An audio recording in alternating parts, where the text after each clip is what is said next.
Yo, what's up guys, welcome back. Next match, Cross-Banlist Cup 2021. Let's take a look, let's zoom in the next group, being Group F. We've had our two matches from the previous group, you know, pre-2014 decks, more balanced it feels.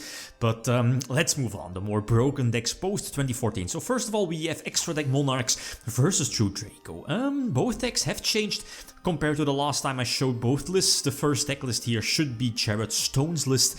I hope I pronounced his name right, from the UK Nationals from back then. It kinda set a tone, right, for the Brilliant Fusion variant, the double Azuli and the Dark Witch in the main deck. Because again, opening Brilliant Fusion instantly gives you the normal back to the hand, which could potentially turn itself or herself into a tribute summon if needed, worst case scenario.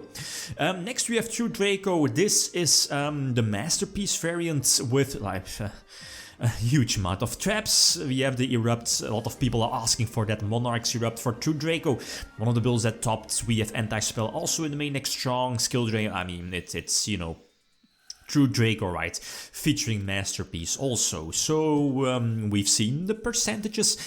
Interesting run, right? More people, about 75%, see that you know, like True Draco has the advantage over Monarchs, being the better tribute deck. It might be. I kind of feel the same way. Going into game number one, it's obviously for both decks super important to go first. I don't need to explain why, but that kind of counts for every, you know, like pretty much every Yugioh matchup. It was always important, right? Let's just state it that ways. But for Monarchs, probably a bit well, much more important, I guess, because again, you don't have to deal with the potential traps like Anti-Spell or Monarchs Erupt in some way, because again, Erupt not really that strong against the other tribute deck like Monarchs, but it's strong against the small, you know, like Squires, Vassals, right? So that's where it definitely can hurt the deck. But the thing is that with Monarchs, went first this time, the thing is that this particular build is strong. You know, the weaknesses of Monarchs is that they do suffer consistency issues, but the fact that like extra deck Monarchs has the you know, capability or has access to, let's say, Brilliant Fusion, I mean that kind of increases the consistency of the deck by a lot, giving the extra normal summon, extra level 5, extra tribute father as well, not to forget that, plus the potential tribute to the hand. That's fantastic, right? It does so much for the deck. Post side deck, if I remember correctly, I side decked in, let me think, an extra copy of Twin Twister, so the third copy, which, you know, could have been very sweet here in this situation. I side decked in another surprise, more of that soon. So yeah, okay, skill drain is fine. Again, no Twin Twister. No, it would have been cool to chain it to something like Anti-Spell, but that wasn't the case. So there is Heritage, I believe the name is. Maiden again is also going to hit the board, and the problem is that, well, as soon as I kind of activate like any card effect, your opponent will be, you know, be able to search something. Plus Diagram and Skill Drain, this is not looking too great. The fact that the deck has the capability to, you know, shut down or get rid of its own Skill Drain, that's very strong to, you know, enable the other small floaters, I guess.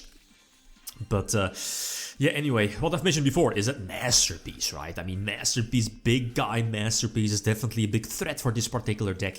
I mean, just pump out a Masterpiece that's like unaffected by spells and traps, then Monarchs don't really have too many outs for that. Stormfort doesn't work.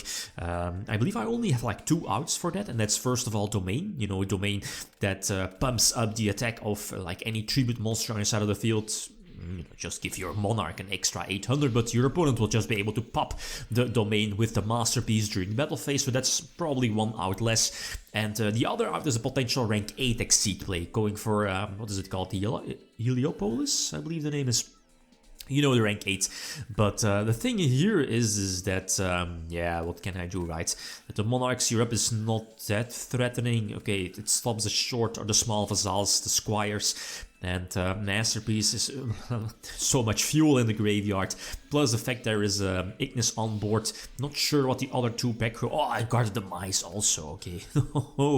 No, I can scoop. At least I can enter the scoop phase here. Desires also. It's quite dangerous, dropping really low. Disciples is there to kind of refuel. No, it doesn't matter. I mean, both Nadim, Heat, Ignis Heat, and Masterpiece with anti-spell. Okay, yeah. No worries. Okay, so game number 3 and always opening either Lazuli or Dark Witch. This time it's Lazuli, but that's fine. The deck is running double Lazuli in the main deck. Okay, it does kind of increases the chance of you opening with at least one Lazuli, but you know, it kind of makes your Brilliant Fusion more live, if that makes sense. The hand is decent. I mean, it's okay, I can't complain. Double Twin Twister is definitely solid against something like, like Diagram mainly. I know this particular true Draco deck ran, what is it called? The Fun Ending Nightmare, you know, the trap, and destroy, or, pay thousands, and then destroy a continuous spell or trap from your opponent, so that's strong. Drop the Twin Twister on the Diagram, obviously, and on the other set. I think that was kind of a safe bet that, I mean, if it's a trap, or if it's, like a true Draco spell, well, tough luck, but I think I had to go for it, just getting rid of my opponent's options, right? This was a risk using Cross on, is it Heritage or the other one? You know which one I mean? Yeah, it's Heritage, right? Prevent my, at least, I believe we knew the Masterpiece was there. Basically just prevent Masterpiece from coming out. But here the thing is that there is only one continuous spell and trap in the graveyard for my opponent. So I do have an out to force out Masterpiece. So first play these. If Masterpiece activates, I can just, go for Erebus, Domain, and attack over it. But so going for play these, bounce back the back row, making sure that the Erebus goes through. Two options here is that the opponent cannot, or at least doesn't chain Masterpiece, so I'll just get back the spell, the continuous spell in the graveyard, send it back to the deck, so Masterpiece will not be able to activate its effect during this turn. While on the other end, and that's, what happened here, is Masterpiece preemptively being activated, popping Erebus. That's cool. I, could have discarded, let's say, the Pantheism to get that copy of Erebus back to my hand, because again, it's not once per turn, so that's cool, the effect that is. And as I mentioned before, Domain can just get rid of the Masterpiece, right? So only Masterpiece unaffected by spells and monster effects is definitely not enough. You need more fuel and, best case scenario, like some traps, like Anti-Spell, Fun Ending Nightmare, Erupt, maybe, yeah, to prevent, the Squires from going through. So that's important. Next tool, game number 4, and I see my hand, and I'm like, yep. That's Monarchs for you. So the Adels, that's so terrible, right? I mean, there is it was kind of popular in the extra deck variants to only run like 2/2, so like 2 Edea, 2 Adels, no Mithra, and the thing is that if you happen to draw into one Adels, then you're like, well, this is kind of terrible because you're only able to go for Edea once, and that's not great. But yeah. Do I need to, talk about this? So the game is pretty much already over. That's a nice brick you have there. Well, yeah, Masterpiece is eventually going to hit the board also. Well, this hand was good. I mean, 1 tribute, and that would have been sweet, actually. Okay, the Maiden, I guess, was on the field, could have led for a surge, but whatever. There's Tenacity, there's Stormfort. I don't think there was any Floodgate trap on the field, like... maybe Skill Drain or, Anti-Spell or whatever, and yeah, there's nothing I can do. So, yeah, the also important game number 5, and I open Brilliant, and I'm like, oh, this hand is broken, but they get Blossomed. Okay, that's fine.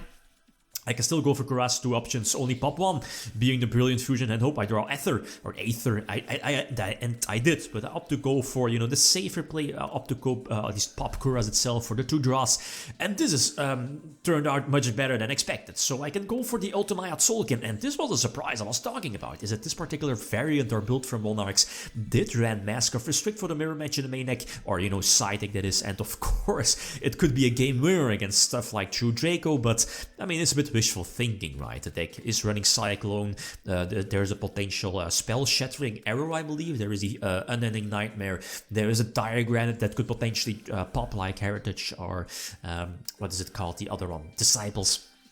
do, you know, like MST something from the opponent, but who knows, it might have been, it could have been much better.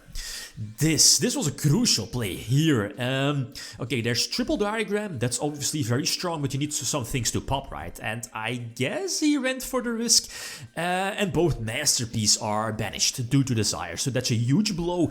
If that wasn't the case, the game would have been a little bit different. Not sure. Well, the thing is that, okay, you still have your triple diagram, I guess. The pops would have been a bit different, but there was the option to end on a potential Masterpiece unaffected by spells, right? Unaffected by spells and monster effects.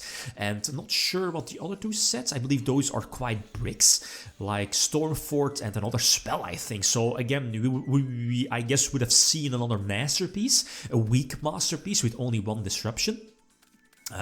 There was Erebus, there was a potential Pantheism for Domain, so that's already forced out. There is an Aether as well for Heliopolis.